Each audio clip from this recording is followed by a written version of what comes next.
എല്ലാവർക്കും സുഖമാണെന്ന് വിശ്വസിക്കുന്നു. ഡെയിലി അപ്ഡേറ്റിലേക്ക് എല്ലാവർക്കും സ്വാഗതം. നാളെ മെയ് 13 തീയതിയും തുറന്നുള്ള ദിവസങ്ങളിലും നിങ്ങൾ ശ്രദ്ധിക്കേണ്ട വളരെ പ്രധാനപ്പെട്ട കാര്യങ്ങളാണ് ഈ ഒരു വീഡിയോയിൽ വ്യക്തമാക്കുന്നത്. വീഡിയോയുടെ വിശദാംശങ്ങളിലേക്ക് കടക്കുന്നതിന് മുമ്പ് കൂടുതൽ ആളുകളിലേക്ക് ഇൻഫർമേഷൻ എത്താൻ ഷെയർ ചെയ്യുക, ലൈക്ക് ചെയ്യുക, ഫേസ്ബുക്കിലൂടെ കാണുന്ന ആളുകൾ ഫോളോ ചെയ്യുക. വീഡിയോയുടെ വിശദമായ വിവരങ്ങളിലേക്ക് വരാം. ആദ്യത്തെ പ്രധാനപ്പെട്ട അറിയിപ്പ്, സ്റ്റേറ്റ് ബാങ്ക് ഓഫ് ഇന്ത്യ SBIയിൽ ജോലി നേടാൻ സുവർണാവസരം.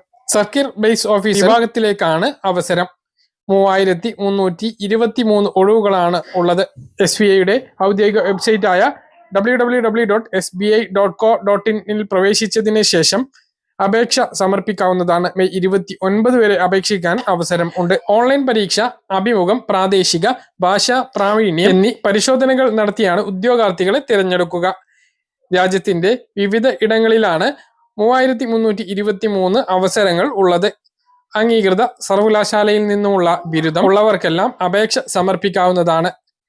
21-നും 30-നും ഇടയിൽ പ്രായമുള്ളവർക്ക്, അതായത് 1995 മെയ് 1-നും 2004 ഏപ്രിൽ 30-നും ഇടയിൽ ജനിച്ചവർക്കാണ് അപേക്ഷിക്കാൻ കഴിയുക. EWS വിഭാഗത്തിൽപ്പെട്ട ഉദ്യോഗാർത്ഥികൾ അപേക്ഷയോടൊപ്പം 750 രൂപ അടക്കണം. SC/ST വിഭാഗത്തിൽപ്പെട്ടവർക്ക് അപേക്ഷാ ഫീസ് വേണ്ട.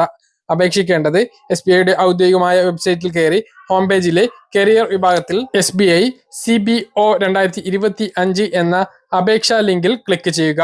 പേര്, മൊബൈൽ നമ്പർ, ഇമെയിൽ ID തുടങ്ങിയവ നൽകിക്കൊണ്ട് രജിസ്റ്റർ ചെയ്യുക. തുറന്നു വരുന്ന പേജിൽ ബാക്കിയുള്ള വിവരങ്ങൾ കൂടി കൊടുത്ത് സ്കാൻ ചെയ്ത ഫോട്ടോഗ്രാഫ്, ഒപ്പ് തുടങ്ങിയ വിവരങ്ങൾ അപ്ലോഡ് ചെയ്യുക. അപേക്ഷാ ഫീസ് ഓൺലൈനായി അടച്ച് പിന്നീടുള്ള ആവശ്യങ്ങൾക്കായി അപേക്ഷാ ഫോം ഡൗൺലോഡ് ചെയ്യുകയും ചെയ്യുക. ഇങ്ങനെ അപേക്ഷ പൂർത്തീകരിക്കാം.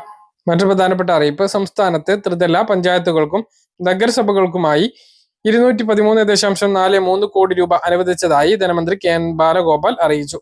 ഗ്രാമപഞ്ചായത്തുകൾക്ക് 150.23 കോടി രൂപയും ബ്ലോക്ക് പഞ്ചായത്തുകൾക്ക് 11.23 കോടി രൂപയും അനുവദിച്ചു. ജില്ലാ പഞ്ചായത്തുകൾക്ക് 7.89 കോടിയും മുനിസിപ്പാലിറ്റികൾക്ക് 25.83 കോടിയും കോർപ്പറേഷനുകൾക്ക് 18.25 കോടി രൂപയും അനുവദിച്ചിട്ടുണ്ട്. ഈ സാമ്പത്തിക വർഷം 6 ആഴ്ച പിന്നിട്ടപ്പോഴേക്കും 4501 കോടി രൂപയാണ് തദ്ദേശ സ്ഥാപനങ്ങൾക്ക് സർക്കാർ അനുവദിച്ചത് എന്ന് ധനമന്ത്രി പറഞ്ഞു. വിവിധ പദ്ധതികളുടെയും വ്യക്തിഗത ആനുകൂല്യങ്ങളുടെയും വിതരണത്തിനു വേണ്ടിയിട്ടാണ് തുകകൾ അനുവദിച്ചിട്ടുള്ളത്.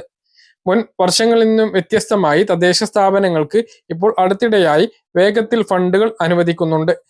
ആനുകൂല്യങ്ങൾ വേഗത്തിൽ വിതരണം നടക്കുന്നുണ്ട്. Panchayat, block panchayat, municipality, corporation, ജില്ലാ പഞ്ചായത്തിലേക്കൊക്കെ ഇലക്ഷൻ വരാൻ വേണ്ടി പോവുകയാണ് എന്നുള്ളതാണ് ഇതിലെ പ്രധാനപ്പെട്ട കാരണം. PM കിസാൻ സമ്മാൻ നിധിയുടെ KYC പല ആളുകൾക്ക് വീണ്ടും ചെയ്യണം എന്ന് പറഞ്ഞ് മെസ്സേജ് വന്നിട്ടുണ്ടാകും. ചില ആളുകൾക്ക് മെസ്സേജ് വന്നിട്ടുണ്ടാകില്ല. അതുകൊണ്ട് തന്നെ സ്റ്റാറ്റസ് പരിശോധിച്ച് അത് ചെയ്യണമോ എന്ന് പരിശോധിക്കേണ്ടത് അത്യാവശ്യമാണ്. ഇല്ല എങ്കിൽ അടുത്ത ഗഡു മുടങ്ങിയേക്കാം. PM കിസാൻ വെബ്സൈറ്റിൽ ആധാർ നമ്പർ ഉപയോഗിച്ച് ലോഗിൻ ചെയ്തതിനു ശേഷം ഫാർമേഴ്സ് കോർണർ എന്ന ഭാഗത്ത് ക്ലിക്ക് ചെയ്തുകൊണ്ട് സ്റ്റാറ്റസ് പരിശോധിക്കുക. ഈ സ്റ്റാറ്റസിൽ നമ്മുടെ KYC ചെയ്തിട്ടുണ്ടോ ഇല്ലയോ എന്ന് മനസ്സിലാക്കാൻ കഴിയും. KYC റിക്വസ്റ്റ് വന്നിട്ടുണ്ട് എങ്കിൽ വീണ്ടും ഈ KYC നടപടികൾ പൂർത്തീകരിക്കണം. എന്നാൽ മാത്രമേ ഈ ഒരു തുക തുടർന്നും ലഭിക്കുകയുള്ളൂ. ചില ആളുകൾക്ക്, അതായത് ചില ആളുകൾ ജീവിച്ചിരിപ്പുണ്ടോ എന്ന സംശയത്താലാണ് KYC request PM Kisan Samman Nidhi വെബ്സൈറ്റിലൂടെ വരുന്നത്. അപ്പോൾ എല്ലാവർക്കും അത് വരുന്നില്ല, ചില ആളുകൾക്ക് മാത്രമാണുള്ളത്. അങ്ങനെ വന്നിട്ടുള്ള ആളുകൾ വീണ്ടും KYC നടപടികൾ പൂർത്തീകരിക്കേണ്ടതാണ്. മുൻ ഗഡുക്കൾ മുടങ്ങിയിട്ടുള്ള ആളുകളെല്ലാം KYC, അതുപോലെ തന്നെ ആധാർ സീഡിംഗ്, ലാൻഡ് വെരിഫിക്കേഷൻ ഇവയെല്ലാം പൂർത്തീകരിക്കേണ്ടതാണ് എന്ന് ഒന്നുകൂടി ഓർമ്മപ്പെടുത്തുകയാണ്. ഈ മാസത്തിൽ തന്നെയായിരിക്കും ഉണ്ടാകുക. ഏപ്രിൽ, മെയ്, ജൂൺ, ജൂലൈ മാസത്തെ തുകയാണ് ഇനി 20ാമത്തെ ഗഡുവായിട്ട് ലഭിക്കേണ്ടത് കൊണ്ടുപോകുന്നത്. മെയ് മാസത്തെ സാമൂഹ്യ സുരക്ഷാ പെൻഷൻ 3200 ലഭിക്കുക. അതിനാണ് ഇപ്പോൾ പെൻഷൻ ഗുണഭോക്താക്കൾ കാത്തിരിക്കുന്നത്. സംസ്ഥാനത്ത് ഭിന്നശേഷി പെൻഷൻ ലഭിക്കുന്ന ആളുകളും 1600 രൂപ പെൻഷൻ തന്നെയാണ് വാങ്ങുന്നത്. അടുത്ത 3200 അവരും കാത്തിരിക്കുകയാണ്. ഭിന്നശേഷി പെൻഷൻ ലഭിക്കുന്ന സ്ത്രീകൾക്ക് ലഭിക്കുന്ന പദ്ധതിയെ കുറിച്ചാണ് ഇനി പറയുന്നത്. നമുക്ക് ചുറ്റും ഭിന്നശേഷിക്കാരായ നിരവധി പേരുണ്ട്. അവരിൽ പലർക്കും വരുമാനത്തിന് മറ്റുള്ളവരെ പോലെ സാധ്യതകൾ ലഭിക്കണം എന്നില്ല. അതുകൊണ്ട് തന്നെ ഇത്തരക്കാരുടെ കുടുംബജീവിതത്തിൽ സാമ്പത്തികമായ പല പ്രതിസന്ധികളും ഉണ്ടാകും. ഇത് മുന്നിൽ കണ്ടുകൊണ്ട് തന്നെ സാമൂഹ്യ നീതി വകുപ്പ് ആവിഷ്കരിച്ച പദ്ധതിയാണ് മാതൃജ്യോതി പദ്ധതി. ഇതുവഴി ഭിന്നശേഷിക്കാരായ അമ്മമാർക്ക് ധനസഹായം നൽകുന്നു. ചില മാനദണ്ഡങ്ങൾക്ക് വിധേയമായാണ് പദ്ധതിയിൽ സാമ്പത്തിക സഹായം അനുവദിക്കുന്നത്. ജൂൺ 23, 2020 മുതലാണ് ഈ പദ്ധതി നടപ്പിലാക്കി വരുന്നത്. ഭിന്നശേഷിക്കാരായ അമ്മമാർക്ക് ഒരു കൈത്താങ്ങ് നൽകുക എന്നതാണ് പദ്ധതി കൊണ്ട് അർത്ഥമാക്കുന്നത്. ആർക്കൊക്കെയാണ് പദ്ധതി പ്രകാരം സഹായം ലഭിക്കുക, എങ്ങനെയാണ് അപേക്ഷ സമർപ്പിക്കേണ്ടത് എന്നുള്ളതാണ് ഈ വീഡിയോയിൽ വിശദമാക്കുന്നത്. വീഡിയോയുടെ വിശദാംശങ്ങളിലേക്ക് കടക്കുന്നതിന് മുമ്പ് കൂടുതൽ ആളുകളിലേക്ക് ഇൻഫർമേഷൻ എത്താൻ ഷെയർ ചെയ്യുക, ലൈക്ക് ചെയ്യുക. ഫേസ്ബുക്കിലൂടെ കാണുന്ന ആളുകൾ ഫോളോ ചെയ്യുക. വീഡിയോയുടെ വിശദമായ വിവരങ്ങളിലേക്ക് വരാം. ഭിന്നശേഷിക്കാരായ അമ്മമാർക്ക് പ്രസവാനന്തരം കുഞ്ഞിനെ പരിപാലിക്കുന്നതിനും അടിസ്ഥാന സൗകര്യങ്ങൾ ലഭ്യമാക്കുന്നതിനുമാണ് മാതൃജ്യോതി പദ്ധതി എന്നതുകൊണ്ട് ഉദ്ദേശിക്കുന്നത്. ഇത് പ്രകാരം ഭിന്നശേഷിക്കാരായ അമ്മമാർക്ക് എല്ലാ മാസവും 2000 രൂപ വീതമാണ് ലഭിക്കുക. കുഞ്ഞിന് 2 വയസ്സ് ആകുന്നത് വരെ മാത്രമേ ഇത് ലഭിക്കുകയുള്ളൂ. 3 മാസത്തിനകം അപേക്ഷ സമർപ്പിക്കേണ്ടതുണ്ട്. 2 വർഷത്തിനാണ് ആനുകൂല്യം ലഭിക്കുക. 3 മാസത്തിന് ശേഷം 1 വർഷം വരെ കാലതാമസം വരുന്ന അപേക്ഷകർക്ക് അപേക്ഷ സമർപ്പിക്കുന്ന തീയതി മുതൽ കുട്ടിക്ക് 2 വയസ്സ് ആകുന്നത് വരെ മാത്രമേ ഈ 2000 രൂപ വീതമുള്ള സഹായം ലഭിക്കൂ. വിവിധ ഭിന്നശേഷിക്കാർക്ക് അവരുടെ വൈകല്യത്തിന്റെ തോത് അനുസരിച്ചാണ് അത് കണക്കാക്കുന്നത്. ഇനി പറയുന്ന രൂപത്തിലാണ്. ഇതിൽ ഒന്നാമത്തത് കാഴ്ചക്കുറവാണ്. 60% കാഴ്ചക്കുറവുള്ളവർക്ക് ഇതിൽ സഹായം ലഭിക്കുന്നതാണ്. രണ്ടാമത് ഇന്റലക്ഷൻ ഡിസബിലിറ്റി, അതും 60%. സെറിബ്രൽ പാൾസി വൈകല്യം ഉള്ളവർക്കും ഈ സഹായം ലഭിക്കും. 60% ചലന വൈകല്യം ഉള്ളവർക്കും സഹായം ലഭിക്കും. മസ്കുലർ ഡിസ്ട്രോഫി എന്ന് പറയുന്ന വൈകല്യം 50% ഉള്ളവർക്കും ഇതിന്റെ ആനുകൂല്യം ലഭിക്കും. മാനസിക വൈകല്യം 60% ഉള്ളവർക്കും ഈ സഹായം ലഭിക്കും. ഒന്നിലധികം വൈകല്യമുള്ളവർക്ക് മുൻഗണന ലഭിക്കും. ബധിരരും അന്ധരും ആയവർക്ക് 1ാമത്തെ മുൻഗണന ലഭിക്കും. വിവിധ തരം ഭൗതിക വൈകല്യങ്ങൾ ഉള്ളവർക്ക് 2ാമത്തെ മുൻഗണനയും ലഭിക്കും. മറ്റ് ഒന്നിലധികം വൈകല്യമുള്ളവർക്ക് 3ാം മുൻഗണനയും ലഭിക്കും. വൈകല്യത്തിന്റെ തോത് ഇത് 50% കണക്കാക്കുന്നത്. ആസിഡ് ആക്രമണത്തിന് ഇരയായവർ, autism spectrum disorder, low vision, ബധിരരും കേൾക്കാൻ ബുദ്ധിമുട്ടുള്ളവരും ആയിട്ടുള്ള ആളുകൾ, ക്രോണിക് ന്യൂറോളജിക്കൽ കണ്ടീഷൻ, കുഷ്ഠരോഗ ഭേദമായിട്ടുള്ള അമ്മമാർ, മൾട്ടിപ്പിൾ ക്ലീറോസിസ്, പാർക്കിൻസൺസ് രോഗം, ഹീമോഫീലിയ, തലസീമിയ, അരിവാൾ രോഗം, സംസാരിക്കാനും ഭാഷാ വൈകല്യവും ഉള്ള അമ്മമാർ, ഉയരക്കുറവുള്ള അമ്മമാർ, നിർദ്ദിഷ്ട പഠന വൈകല്യം ഉള്ള അമ്മമാർ, ഇവയ്ക്കെല്ലാം ഈ സഹായം ലഭിക്കും. ഇതിന്റെ തോത് സ്ക്രീനിൽ കാണിക്കുന്നുണ്ട്. മറ്റ് മാനദണ്ഡങ്ങൾ ഇനി പറയുന്നവയാണ്.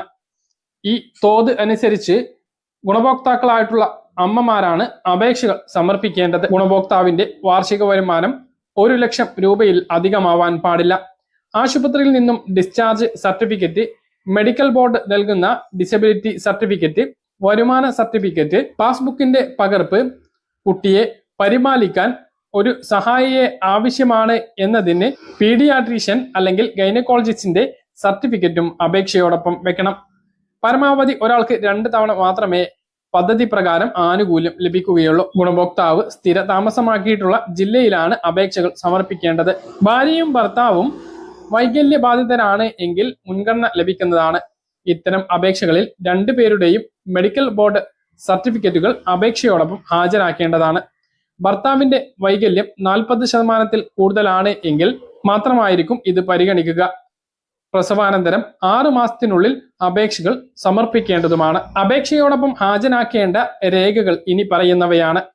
മെഡിക്കൽ ബോർഡ് നൽകുന്ന സർട്ടിഫിക്കറ്റിന്റെ പകർപ്പ്, ആശുപത്രിയിൽ നിന്നും ഡിസ്ചാർജ് ചെയ്തതിന്റെ പകർപ്പ്, വരുമാന സർട്ടിഫിക്കറ്റ്, അത് BPL ആണ് എങ്കിൽ റേഷൻ കാർഡിന്റെ അസൽ കോപ്പി മാത്രം മതി. ബാങ്ക് അക്കൗണ്ട് വിവരങ്ങൾ, ബാങ്കിന്റെ branch IFSC code, bank passbook എന്നിവയാണ് അപേക്ഷിക്കാൻ വേണ്ട രേഖകൾ. അപേക്ഷ സമർപ്പിക്കേണ്ടത് www.sunidhi.sjd.kerala.gov.in എന്ന വെബ്സൈറ്റിൽ ഓൺലൈനായിട്ടാണ്. കൂടുതൽ വിവരങ്ങൾക്ക് തൊട്ടടുത്തുള്ള അംഗനവാടിയുമായിട്ട് ബന്ധപ്പെടാവുന്നതാണ്. കേരളത്തിൽ ജൂൺ 27 കാലവർഷം എത്തുമെന്ന് കേന്ദ്ര കാലാവസ്ഥാ വകുപ്പിന്റെ പ്രവചനം. എന്നാൽ അതിനു മുമ്പ് 3 ദിവസം കേരളത്തിൽ ശക്തമായ ഒറ്റപ്പെട്ട മഴ ഉണ്ടാകും എന്നും കേന്ദ്ര കാലാവസ്ഥാ വകുപ്പ് അറിയിച്ചിട്ടുണ്ട്. ഇന്ന് 4 ജില്ലകളിൽ യെല്ലോ അലർട്ട് പ്രഖ്യാപിച്ചിട്ടുണ്ട്. പത്തനംതിട്ട, മലപ്പുറം, വയനാട്, കണ്ണൂർ ജില്ലകളിലാണ് ഇന്ന് യെല്ലോ അലർട്ട് ഉള്ളത്. ഇന്ന് സ്വർണ്ണവിലയിൽ വലിയ കുറവുണ്ടായി. ഗ്രാമിന് 130 രൂപ കുറഞ്ഞു. പവന് 1320 രൂപ കുറഞ്ഞ് 71,040 രൂപയിലേക്ക് താഴ്ന്നിട്ടുണ്ട്. പവന് 160 രൂപ കൂടി 70,200 രൂപയിലും എത്തിയിട്ടുണ്ട്. അന്ന കാര്യങ്ങൾ കൃത്യമായിട്ട് മനസ്സിലാണെന്ന് കരുതുന്നു. ഇതുപോലെ ഇൻഫർമേഷൻ ലഭിക്കാൻ ചാനൽ സബ്സ്ക്രൈബ് ചെയ്യുക, ബെൽ ഐക്കൺ എനേബിൾ